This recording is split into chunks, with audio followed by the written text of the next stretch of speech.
Hello friends, అందరు ఎట్లున్నారు? చాలా రోజుల తర్వాత వచ్చాను.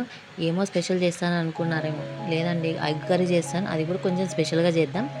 ఏం లేదండి, బాండీ పెట్టుకొని అందులో కొంచెం నూనె, పసుపు, కారం వేసుకొని ముందుగానే ఉడికించి పెట్టుకున్న ఎగ్స్ అనేది దాంట్లో కొంచెం ఆయిల్లో బాగా ఫ్రై చేసుకోవాలి. ఫ్రై చేసుకున్న తర్వాత వాటిని తీసి పక్కన ఉంచేసుకోవాలి. అలాగే అదే కడాయిలో కొంచెం నూనె యాడ్ చేసుకొని మనం కట్ చేసి పెట్టుకున్న ఆనియన్స్, అలాగే కరివేపాకు వేసుకొని ఫ్రై చేసుకోవాలి. కొంచెం పచ్చివాసన పోయే వరకు ఫ్రై చేసుకోండి. వాటిలోకి 2-3 మిర్చి కూడా చిన్న పీసెస్గా కట్ చేసి వేసుకొని ఫ్రై చేసుకోవాలి. అలాగే 2-3 టొమాటోలు తీసుకొని చిన్న చిన్న పీసెస్గా కట్ చేసుకొని వేసుకున్నాను ఫ్రై చేసుకోవడానికి.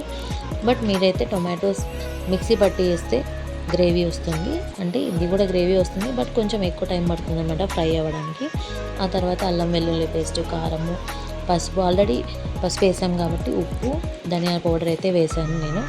బాగా ఫ్రై అయిన తర్వాత కొద్దిగా వాటర్ యాడ్ చేసుకొని బాగా బాయిల్ చేయాలి. కొద్దిగా అంటే గ్లాస్ వాటర్ వేస్తే సరిపోతుంది, టీ గ్లాస్ అంతా. అలాగా బాగా ఫ్రై చేసుకుంటూ ఉండాలి. తర్వాత వాటర్ అది దగ్గర పడిన తర్వాత మనం బాయిల్ చేసి పెట్టుకున్న ఎగ్స్ అన్ని అందులో వేసి ఫ్రై చేసుకోవాలి. తర్వాత ఇంకొకసారి కొద్దిగా వాటర్ యాడ్ చేసుకొని ఫ్రై చేసుకోవాలి.